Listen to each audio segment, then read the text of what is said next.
Hey everyone, welcome back. So you just graduated college, or you are about to, and everyone around you is asking the same question: what are you going to do now? And maybe you are not ready to jump straight into a 9 to 5 career, or maybe you are not even sure what kind of career you want yet. That is completely okay. The pressure to have everything figured out the moment you throw your cap in the air is real, but it is not reality. Today, we are going through 15 different options for what you can do after college, and I think you are going to be surprised by how many paths are actually available to you. Let's get into it. The first option is becoming an adventure guide. If you are the outdoorsy, thrill-seeking type, whether that is whitewater rafting, rock climbing, kayaking, skydiving, or bungee jumping, there are companies that will actually pay you to do that. Plenty of adventure companies actively look for young, energetic people to hire as guides, both in the United States and internationally. If you speak English and are willing to work abroad, this is actually a highly sought-after skill since these activities are extremely popular among tourists and traveling college students. It is a genuinely fun way to spend a year while earning money. Option 2 is nannying. This one is underrated and more lucrative than a lot of people realize. If you enjoy working with kids, becoming a nanny, especially a live-in nanny, can come with some serious perks. Free room and board alone can save you thousands of dollars a year. Many families also offer the use of a car, a solid weekly paycheck, and in some cases, the chance to travel with them. Spending a full year with one family also builds the kind of strong personal reference that can really open doors with future employers. The downside is that it can come with long hours and limited personal time, so go in with your eyes open. But for the right person, it is a genuinely great option. Third on the list is becoming a research assistant. A lot of people assume research is only for science majors or people headed to grad school, but universities have research happening across almost every field: biology, chemistry, psychology, journalism, international relations, art history, and more. If you are still living near your college, reach out to professors you connected with and ask about research assistantships. As a recent graduate with a bachelor's degree, you are actually in a solid position to land one of these roles. It keeps your mind active, builds your resume, and keeps you plugged into an academic network that can be valuable down the road. Option 4 is finding an internship. You might think internships are only for students, but that is not always true. There are plenty of internship programs that do not require you to be enrolled in school, and many of them are actually paid. If you are available full-time, that is often a big advantage because a lot of your competition is juggling classes. Internships give you real-world work experience, help you build connections with potential employers, and give you something concrete to put on your resume. If you are not sure what field you want to be in, doing an internship in an area that interests you is one of the best ways to find out quickly whether it is actually the right fit. Number 5 is investing in your passion.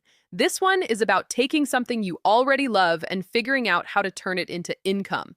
Are you into yoga? Get certified and start teaching classes. Love skiing or rock climbing? Become a certified instructor. Into painting or crafts? Teach workshops at a local community center or even online. This option is not just about making money. It is about building real skills and experience in something you genuinely care about. And even if it is not your forever career, having a marketable skill tied to a passion is something you can always fall back on. Option 6 is starting your own business. Before you dismiss this one, hear me out. It does not have to be some massive startup. It could be selling handmade goods online, offering pet sitting services in your neighborhood, flipping furniture, developing a small app, or reselling clothes. The point is that the skills you develop by running even a small business, managing money, marketing yourself, handling customers, problem solving, are incredibly valuable no matter what career you eventually land in. And being your own boss for a year teaches you things about yourself that you simply cannot learn any other way. Number 7 is taking continuing education classes. If you graduated and realized you want to go in a completely different direction from your major, this is a practical and affordable way to pivot. Community colleges and adult learning centers offer courses in things like coding, graphic design, digital marketing, and more, at a fraction of the cost of a 4-year university. If you majored in biology but find yourself drawn to tech, a few continuing education classes can give you enough of a foundation to start applying for entry-level jobs in that space. It is a low-risk, relatively low-cost way to explore a new direction. Option 8 is pursuing a part-time job in something you are genuinely passionate about. Maybe there is a flower shop, a bookstore, a music studio, or a climbing gym you have always thought about working at but never had time for during school. Taking a year to work somewhere like that is not wasted time. It is exploration. And sometimes those part-time gigs turn into something more. There is a real story of a college graduate who started working as a receptionist at a small yoga studio and ended up becoming the manager and marketing specialist for a larger one. You genuinely never know where a door might lead. Number 9 is volunteering in the United States. Volunteering does not pay your bills, but it does something else that is incredibly valuable. It builds your network and your resume at the same time. Programs like AmeriCorps and Teach for America give you structured, meaningful ways to give back while also gaining experience that looks great on a job application. You can also look for opportunities in your own city or reach out to nonprofits directly and offer your skills. If you are worried about money, volunteer work can be paired with a side job or freelance gig to keep income coming in. Option 10 is teaching English abroad. This is one of the most popular post-college moves for good reason.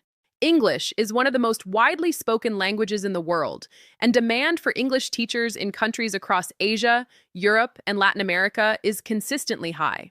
Programs like the JET program in Japan place American graduates in schools across the country with a salary and benefits included. There are also options through international schools and service organizations, and even online teaching platforms that let you do it from anywhere. It is a way to travel, earn money, and build real teaching and communication skills simultaneously. Number 11 is working seasonal jobs. If you want to keep things varied and interesting while you figure out your next move, seasonal work is a genuinely fun option. Think ski resort jobs in the winter, beach and resort gigs in the summer, cruise ship positions, harvest work at farms in the fall.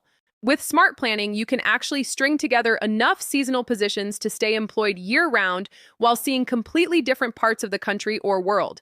You end up with a colorful and diverse resume that shows adaptability, which employers actually value. Option 12 is volunteering or working abroad. If travel is calling you, but you want to do something meaningful with that time, international volunteer programs through organizations like the Peace Corps, Global Vision International, or the Red Cross give you a structured way to make a real difference while experiencing a different culture. If you want to travel and still earn money, several countries, including Australia and New Zealand, offer working holiday visas to American citizens, which allow you to stay for an extended period and work temporary jobs while you explore. It is a legitimate and popular path that many graduates take every year. Number 13 is traveling recreationally. This is the simplest version of the travel option. Just go. Right after college, before career obligations and mortgages and other responsibilities take hold, is genuinely one of the best windows you will ever have to see the world. If you have the financial ability to do it, even for a few months, it is worth seriously considering. Keep costs down by staying in hostels, booking flights in advance, and traveling through countries with lower costs of living. And make the most of it by documenting your experiences through photos, writing, or video. That content can actually double as a portfolio of creative and digital skills when you get back.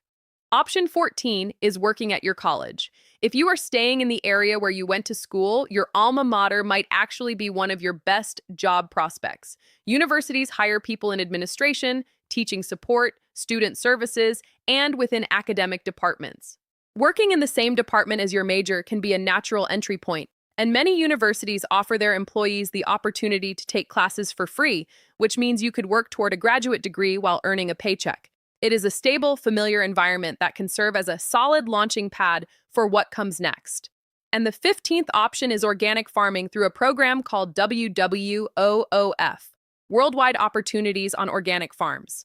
For a small membership fee, you get access to a database of organic farms around the world that are looking for helpers. In exchange for your work, most farms provide free room and board. The experience usually lasts a few months.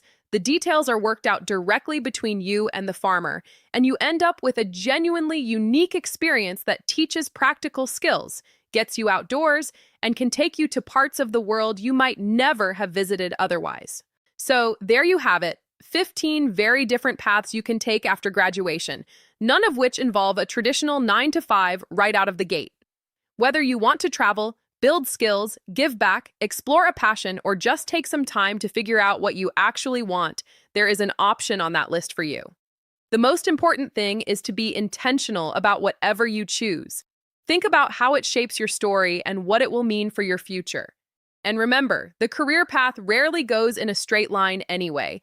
Thanks for watching. Drop a like if this was helpful, and let me know in the comments. What did you do, or what are you planning to do after college? I want to hear about it. See you in the next one.